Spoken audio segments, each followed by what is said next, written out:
Welcome to the MSDW podcast. I'm Jason Guppert, editor at msdynamicsworld.com. On this episode, we are talking about parcel shipping operations for Dynamics 365 Finance and Supply Chain. My guest is Nathaniël Nguyen of NMB Solutions. NMB is the sponsor of this episode, and we discuss how parcel shipping has evolved, especially for businesses operating in Europe, where NMB has recently opened a regional office. The challenges of parcel shipping impact businesses, logistics providers, and customers, and Nathaniel explains how technology is evolving to meet those needs. He also tells us more about NMB's partnership with shipping and logistics vendor nShift in Europe, what it means for Dynamics 365 users, and what else companies can do to position themselves for success in shipping today. So, hi Nathan, welcome to the podcast. Thanks for joining us today. Thanks for having me. I thought we could just start with a bit of an introduction for our listeners. Can you tell us a little about yourself and about your work at NMB Solutions? Yeah, absolutely. So for those of you that don't know us, first and foremost, we are an ISV focused purely on supply chain software. And what we've done is we've productized the integration between D365 Finance and Supply Chain on the front end and best-of-breed supply chain solutions in the back end. We do that through three distinct modes. So we've got transportation management on the one hand, we've got restricted party screening, which is really, determining if a certain type of good can be shipped to a certain recipient at any point in time, according to rules and legislation. And then the third leg is really the parcel management solutions that we will go into in more detail today. What's worth mentioning is we're a diverse and inclusive company. So we employ people from all backgrounds and all ages. And from a personal perspective, I've been in the supply chain industry for the last 15 years. And my role at NMB is really to support our customers and the Microsoft system integrators in Europe to build a more connected supply chain ecosystem. All right, well, tell us a little more about why NMB has opened an office in Europe.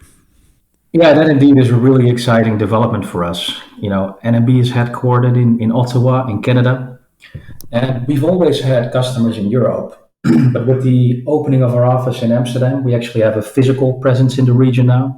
So boots on the ground, if you will. And that will allow us to better serve the European Microsoft partners and customers alike. So now we've got employees working in the same time zone that understand the local supply chain market and even speak the same language. Mm-hmm. Yeah. Since you mentioned that, what are some of the specific needs in the market there, maybe even in particular countries? Yeah. So I think if you look at the difference between North America and Europe, it's really that the market in Europe is much more fragmented when it comes to carrier connectivity. So for example, take a look at it from purely a geographical standpoint. In the US, and you'll know that better than me, Jason, but you can drive for several hours and still be in the same state. Whereas conversely, if you do that in Europe, you might have crossed 3 or 4 countries altogether. So more often than not, that has its impact on the amount of carriers you would use to transport your goods, or at the very least, the distribution model that you would take. So I would say in Europe, the market is much more condensed than it would be over in North America. Well, I wanted to talk about parcel shipping and how that has evolved in particular. Can you talk a little bit more about that area of NMB's focus and what you're working on today, what you're seeing today? Oh, yeah, absolutely. So just to dive a little bit back into sort of memory lane, supply chains have been making the headlines for a couple of years in the news now. And I think supply chain is at a stage where companies are starting to understand it's no longer just the backbone of your organization. It's really, a differentiating factor between you and your competition. So if you look at the parcel shipping industry in general, it's been really on the forefront of any macroeconomic developments.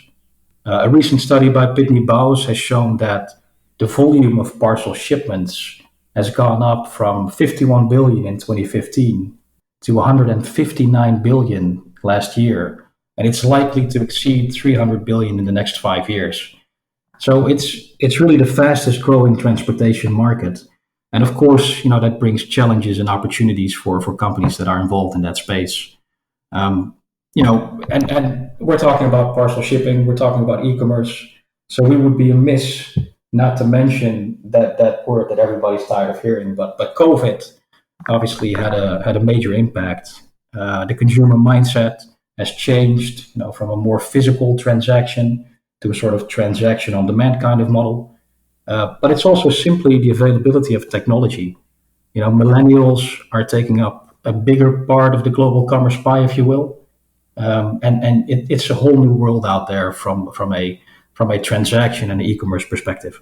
Yeah, I mean that statistic you mentioned, a 3x growth, I think it was up till now, and potentially 6x growth predicted over time. If I did my math right, that doesn't surprise me based on sort of just the global, the general economic landscape that I look out at, and as a Yeah. personally and in business. No, exactly, exactly. It's at the moment the parcel shipping industry is the fastest growing transportation market out there, and that is really something that if you're on the forefront of it, you can take your advantages from it. But likewise, if you're not banking on those opportunities, you have a risk of falling behind. Yeah, I wanted to get into that a bit in terms of parcel shipping as a strategic capability, right? What is its Yeah. impact on businesses? Yeah, so I think if you look at those developments that we talked about, in the parcel market, if you look at it from, for instance, an SME market perspective, companies that used to be brick and mortar, making in-store transactions, all of a sudden had to shift their business model. So now you've got companies offering their products online. You've got people from in the stores, sales personnel, cashiers, having to deal with picking and packing goods, selecting carriers, printing labels, and finding the right shipping documentation. And that, of course, is a whole different beast, right? Supply chain is a whole different beast altogether. If you look at it from more the enterprise perspective, you see an involvement in the business model. So companies are more taking on the omni-channel kind of approach, using fulfillment centers to ship out their goods, and really go into this whole, making sure that the products are available from anywhere at any time, including suppliers and vendors in their supply chain business models. The problem that they face is that there is a lack of integration between those systems. So you've got D365 on the one hand, for example, you've got your supply chain solutions on the other hand, and then you also have a disparity in information with your suppliers and your vendors. So those are really some of the key things that we see and that we look at in this day and age when it comes to the parcel shipping industry. All right, well, let's talk a little bit more about not just the impact on the vendors, but the impact on customers. What do customers expect? And I guess that my follow-on question would be sort of how businesses, some of the parties that you just mentioned, turn that into a competitive advantage. Exactly. No, that's a really good question. So I think from a customer mindset perspective, that's another thing that's really pressuring the supply chains. Customers are becoming more demanding. For example, if you look at that e-commerce thing that we've been talking about, 30% of all shopping carts is abandoned because of the lack of the right shipping option, right? So now we see companies having to diversify, their service levels. And for example, businesses that used to ship, Monday to Friday now have to do evening deliveries, have to do Saturday deliveries to really differentiate with the competition. Another thing to take into account is really that whole customer experience thing, because the simple fact of the matter is customers won't remember the 10 times that your delivery went right, but they will likely remember the one time that it went wrong. So it seems like a really rudimentary thing, but it all leads back to making sure you have the right information at hand at the right point in time to be able to inform your customers and to take corrective action if you need to. How has the evolving parcel shipping market impacted logistics service providers? Now that's another really good perspective to take. If you look at logistics service providers, it's evident that they are struggling to keep up with the growth. For example, there and everybody knows this. There's a lack of warehouse capacity. I live in the Netherlands, and I see warehouses popping up left, right, and center. And I've been involved in projects in the past where even before the first brick is laid, all of the warehouse space has been sold out. Now, from a constraint perspective, you see, just as in any other sector, logistics service providers are struggling with a lack of qualified personnel. Struggling with finding people to work in the warehouses, struggling with finding drivers. So that's another thing that's really evident.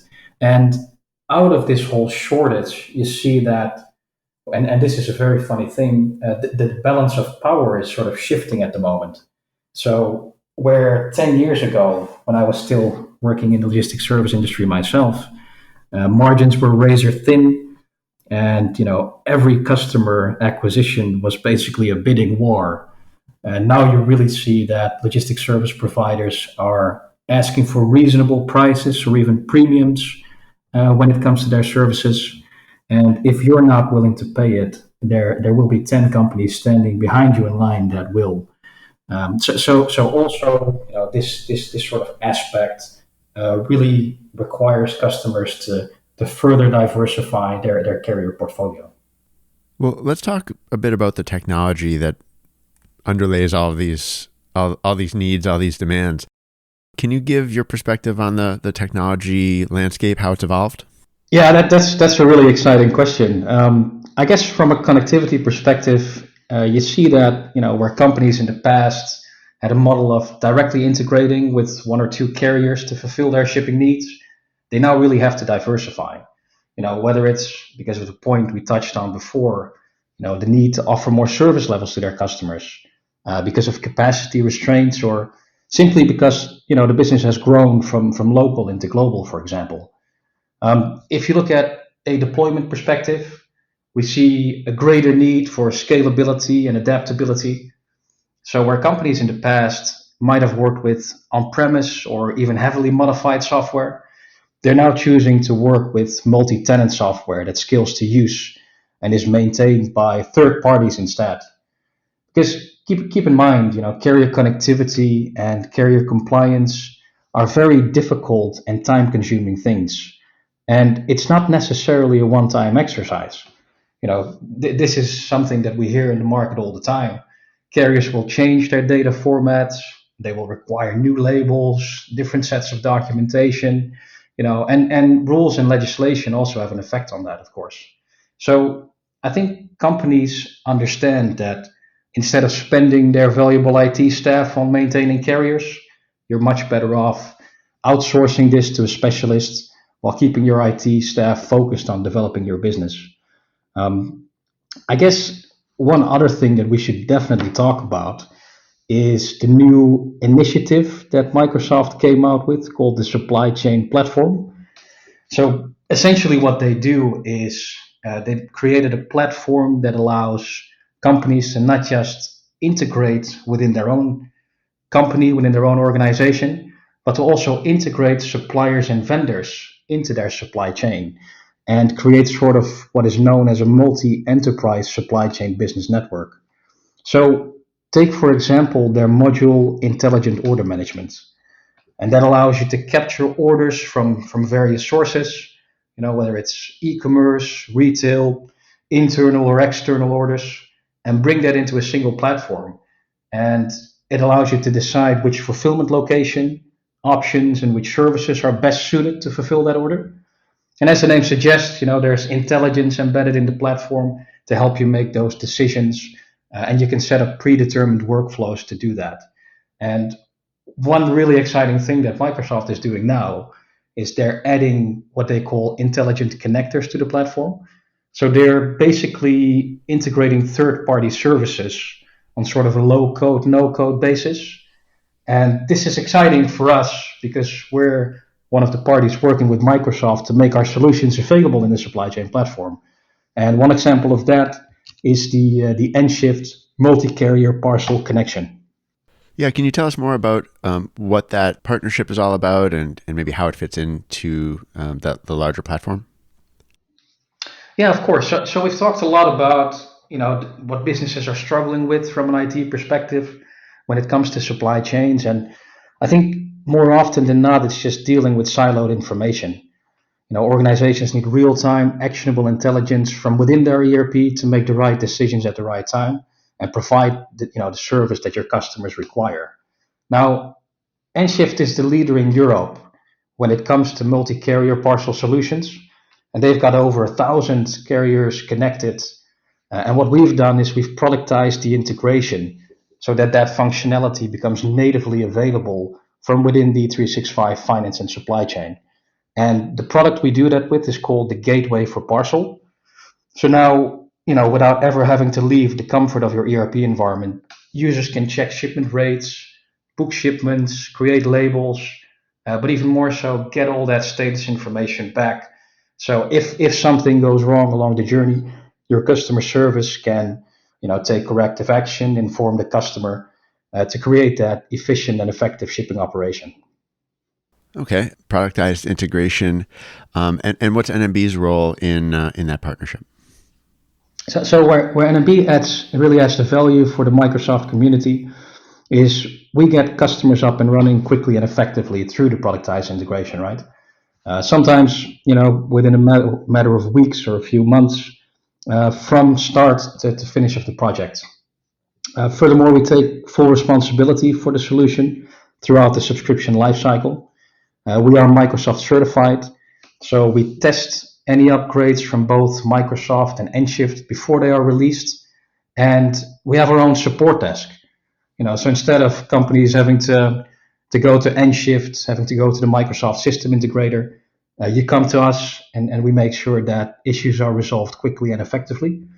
And I guess lastly, because we are not just focused on parcel management, we also work with the Microsoft system integrators to make sure any workflows align with, for example, warehouse management processes, transportation management processes, and really add that value by essentially de-risking the implementation for the customers and for the partners alike.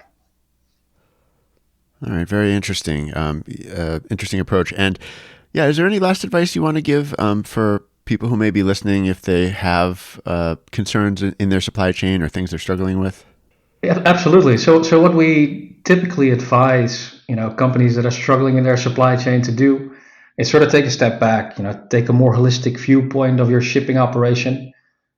Instead of looking at it as a singular entity, look at it as part of the engine that you need in order to fulfill those shipping needs. So I guess you need to understand at which point, which department has interaction with your external customer or supply chain department. And a great way to do this is to sort of take a step back, design process workflows, design diagrams, and the basis of those diagrams should really be what information you need to have available at any given point to make intelligent decisions. And then you should also, as we talked about from a Microsoft perspective just now, when you talk about multi-enterprise supply chain business networks, you also have to include your partners, your vendors, your customers in those workflows.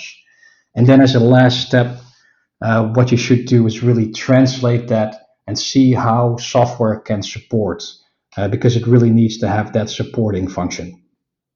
Well, Nathan, thank you so much for taking the time to chat with me today. Very interesting news about the partnership, and thanks for sharing your views. Hey, it was great to talk to you, Jason. Thanks for having me. This has been another episode of the MSDW podcast. My thanks to Nathan for joining, and this message from NMB Solutions. For more information on NMB Solutions developments and opportunities in the parcel shipping industry and their strategic alliance with nShift, visit www.nmbsolutions.ca. And that's it for this episode. If you want to get in touch with me, you can reach me by email, jgumpert@msdynamicsworld.com. You can also follow all of our updates on Twitter and on LinkedIn. Until next time, this is MS Dynamics World, signing off.